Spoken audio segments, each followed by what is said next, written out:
regular viewers of this channel will know that we've had a pretty high churn rate of characters on this campaign. 23 characters to be precise. And while this is very funny in the moment, and it leads to us having a lot of fun with very high stakes and real consequences for any misplays that we make, it does also lead to two major complications, both of which, coincidentally, reared their heads in this last batch of sessions, and both of which the DM, to his credit, is trying to deal with. Problem one, we have too many magic items. New characters are permitted to join the campaign with 2 magic items straight out of the gate. We're allowed an uncommon item and we're allowed a rare item, which makes sense.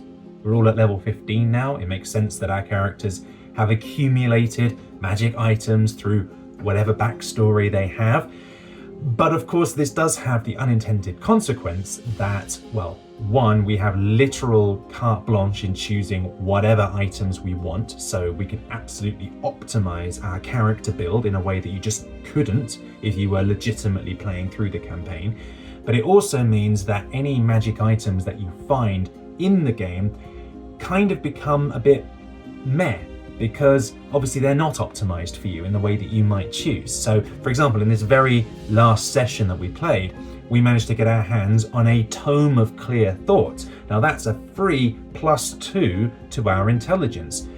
And yet it was met with a bit of a shrug all around because, well, none of us are wizards. Intelligence is most of our dump stat. Sure, like I think one of us could maybe get to a 14 with a +2, but like, I don't know, who takes it?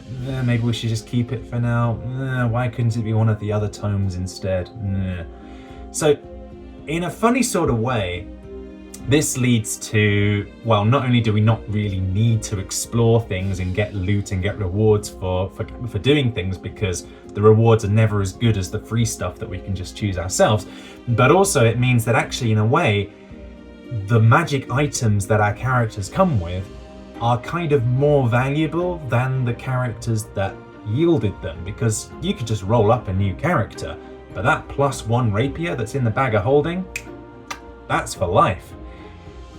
And you know, if the only reason we have a bag of holding in the first place is because one of our characters, Lantix, took one. The only reason that my character wears adamantine plate is because my character Gorn had it before him, and he in turn got it from a character called Morale, who died in the very first session. So this session the DM decided to do a bit of a reset. So it started with our characters utterly exhausted after the previous session's shenanigans, and we were begging the DM to take a short rest. So we took a rest, and sure enough, we were ambushed during that rest. We were ambushed by a group of bandits whom, to be fair, we had already been warned about, that operated in the area. The Shadow Consortium Proclamation, I can't remember the name of them. Something shadowy, anyway. They're thieves, right? And they came to us invisible. So of course they were able to sneak up on us. We didn't really see them coming. And there was a short fight which started, followed by us quickly resorting to diplomacy when it was obvious that the DM kind of intended us to lose this one. There were a lot of the bandits, and at the head of the bandits, there was this buxom tiefling woman called Zanzibar. And of course my character had previously made a promise to his friend Reynold that he would not harm any beautiful women without his permission. Now, of course, that character is now dead, but hey, just because he's dead, it does not invalidate the promise. And so we downed our weapons, we started talking, we said, what do you want exactly? And these guys, it turned out, they were kind of patrolling the floor, working with the Githyanki on the payroll of some vampires who we already knew were working further on down inside the dungeon. Why was she here? Basically to rob us. She told us, you know, you were supposed to leave your magic items in the obstacle course on the floor above. There was a sign there that said you had to leave them. You didn't do that, so she was here to rectify that situation. And as a tax for allowing us to live, she basically emptied out our bag of holding of any magical items that we weren't actively using at the time. Magic items, magic armor, magic weapons, magic potions, like she looted it all. We gave her basically like 20 different items with a bit of a shrug and like, yeah, that's fine, just take it. Which, like I said, the DM was very open about. It was his way of kind of balancing out the party and the magic items that we had access to. Great. So that's problem one dealt with. But problem number two of having so many character deaths is a little trickier, because this is trying to remember what we, the players at the table, are aware of versus we, the party of characters, are aware of.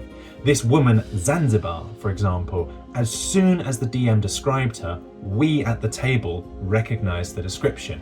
We knew when we were in Skullport on the 3rd floor of the dungeon, we came across the Mage Slayer, Olibash, who sometimes used Zanzibar's identity to travel around disguised as her. Why would he do this? Was Zanzibar aware of this identity theft? However, of course, none of our characters who are alive right now were alive on the 3rd floor of the dungeon, and so we weren't able to explore this very interesting link. And equally frustrating, our party had previously made a deal with that very same Olibash, the Mage Slayer. I think it was on the 7th floor, the one with the castle, and Olibash asked us to go and kill Edgar. Edgar being the name of this evil vampire who lived further on down inside the dungeon. And that same evil vampire, it turns out, is some kind of lover of Zanzibar's. They have some sort of connection. They like each other a lot. And so she says, don't kill the vampire. You can kill his wife if you want to, but you can't kill the vampire. And this was part of the deal for letting us keep our magic items. And we're like, well, we weren't planning on killing him anyway, because none of us in the party who are alive now were alive when we made that deal with Olibash. And I'm not going to kill his wife, no, because I was alive when my friend Reno was shown a vision specifically of that vampire lady when he was asked to see the most beautiful woman in the entire Undermountain, and he was shown a vision of that woman. And so no, again, out of respect for the dead, I am not going to kill that woman. So you see, all of these characters are kind of asking us to kill some people and not others, and we all have our own contradicting desires about who we want to keep alive, and so on and so on. It's very hard to keep track of it all, and that's to say nothing of our own internal character conflicts. Like, for example, my character's mother has asked him to wipe out the Githyanki and Red Dragons, but my god said that I shouldn't trust my mother. Thank goodness I keep good notes. That's all I'll say. So anyway, the session starts for real, and we use our newfound Stardock rod to gain access to the Githyanki base of Stardock. And incredibly, we find ourselves no longer in the Undermountain. Where are we? We are in space! On a massive, hollowed out asteroid in orbit around the planet. Now, none of the party are clever enough to figure this out, however. We haven't read that Tome of Clear Thought yet. And so, yeah, as far as we are concerned, it's just another weird magic place. And that giant ball of mostly water floating in the sky outside the window, well, that must be the home of the gods themselves. But as soon as we enter this asteroid, we see the place is full of lava. And we also see dragon scales scattered around the floor. Red dragon scales. However, I am not fooled, because remember, my god told me not to trust my mum, meaning that I'm not allowed to kill any red dragons. But if you also remember, the last time we fought a dragon in a place that was full of lava, it was a white dragon. Ergo, as far as my character's concerned, white dragons exist in places full of lava, and this place is full of lava.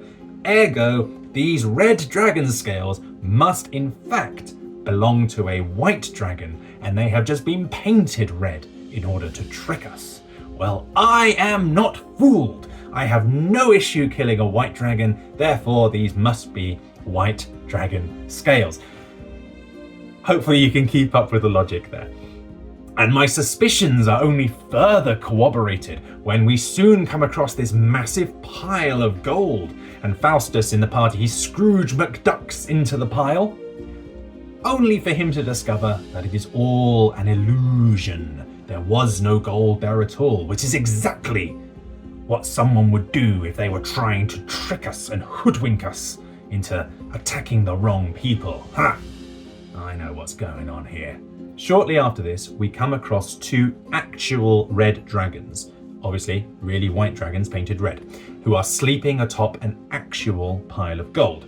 And nearby there's this blind Githyanki named Giraffe, I think, who's playing soothing music on a harp.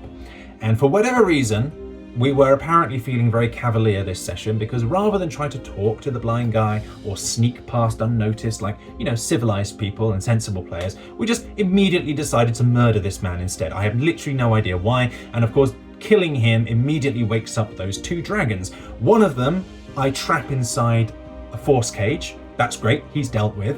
The other we were able to take down by working together. And Giraffe, well, I ended up absorbing his soul inside a soul cage inside myself, because it was obvious as we were killing him from the DM's reaction that this was a plot relevant NPC that we had just murdered for no reason. And so we probably needed to get some answers out of him. So I absorbed his soul into myself, and then afterwards I was able to question it a little bit as part of the soul cage feature. And we also managed to, of course, go off with half of this massive pile of gold, which ended up being literally tens of thousands of gold pieces. Yes, the DM has no problem with us having unlimited gold. Magic items, he doesn't like that.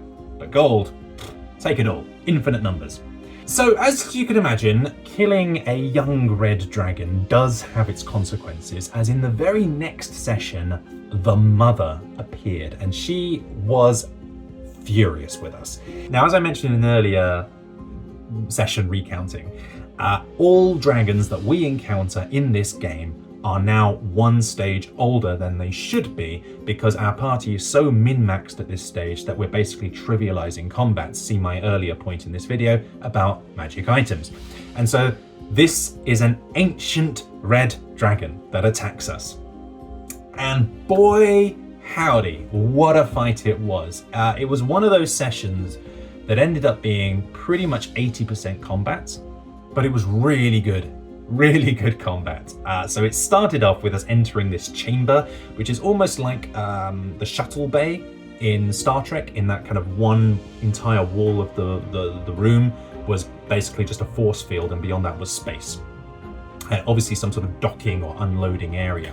There were lots of Gith in this room, and of course, after a half-hearted attempt at trying to kind of talk our way past them, these are Gith, we've been asked to kill them, so yeah, it ended up in violence. And so we're fighting these Gith, and on his first turn, one of them runs over to the wall and he pulls this lever, deactivating the force field. Instantly, dexterity saving throw, and we're all holding on for dear life as the air is sucked out of the room.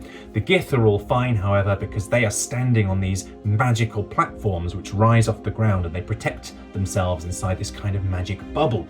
Just as we are finishing off the Gith, the mother dragon appears, swooping in through the opening and raining down fire on all of us. I won't do a blow-by-blow account of the session, of course. Just know that the fight was very long, the fight was very hard, and the fight ended up with 3 of us unconscious on the ground, rolling death saves, and the final member of our party was only just able to sneak by the skin of his teeth, and that was only because I think 2 of us in the party had like Death Ward put on us, which allowed us to survive in instant death. I had Tomb of Levistus, which was able to, like, as a reaction, give me 100 hit points to like stave off death. We used all of the tricks up on our disposal. The druid in the party had put these little, I can't remember the name of the spell now, it's like a healing spirit around the place, which was able to kind of top us up every now and again, and we just managed to sneak by. And let it be known that in the end, when the dust settled, that is a level 15 party. 4 level 15 characters were able to take down an ancient dragon, and not a single one of us died for good. After this, the session finally ended with us finding the leader of the Githyanki, who, for whatever reason, we decided spoke like the Swedish chef from Muppets and looks like Sven-Goran Eriksson, rest in peace, with a wig. So we tell this leader a partial truth. We say we don't really know where we are. That's true. We said we were asked to come here by a mind flayer, also true, my mother, in order to kill all of the Gith and red dragons. But there's clearly something strange going on here because we haven't seen any red dragons so far, just white dragons that have been painted red. So clearly something weird is happening here. And my god said not to trust my mum, so we have no idea what to do. So if you just let us leave, we've killed a bunch of Gith. Surely they're going to be happy with that. Let us just leave. We'll be very grateful. Thank you very much. So she considers this for a little while and she says, yeah, you know what? I will let you leave on the promise that 1, you go straight downstairs, go directly downstairs, do not pass go, do not collect £200. And 2, that you slay Extrematron, who is the name of a mind flayer that lives on the next floor down within the dungeon. Now, interesting point, Extrematron is the real name of the mind flayer, whom I mistakenly believe is my mother. But this goes back to the point that I made at the beginning of this video about what we the players know versus we the characters know. There ain't none of us in the party who have heard the name Extrematron before, so we say, sure, no problem, we'll kill this rando, no worries. And in exchange, as a token of goodwill, she gives us that magical book that I talked about earlier, the Tome of Clear Thoughts, and she also takes a magic item from us in exchange, so she can be sure that we will return once the deed is done. The magic item that we give her, by the way, is the blue stone that doubles your hit points when you attune to it, but actually is cursed and it just kills you. Because we had to do something with that, right? And she also, I think, if my notes are correct, she also gave us a silver greatsword encrusted with rubies that deals an additional 1d6 damage on a hit, which is very nice, and I may use that as my packed weapon if the DM permits it, which would be nice. So yeah, really great session, amazing combat, lots of tying up loose ends and rebalancing the game. And I have no problem with that. But boy, is the story getting complicated now. The tangled webs that we weave, goodness me. So at this stage, I think I'm going to need to make some sort of spreadsheet just to keep track of what the characters know and who's promised what to whom. And goodness me, it's crazy. Thank God I'm playing an idiot. That's all I can say. It gives me plausible deniability when I inevitably mess it all up. So anyway, if you've stuck around this long, thank you for watching. Do subscribe if you haven't already. And in the meantime, I will see you all on the next edition of the increasingly accurately titled Dungeon of the Mad Mage. Take care.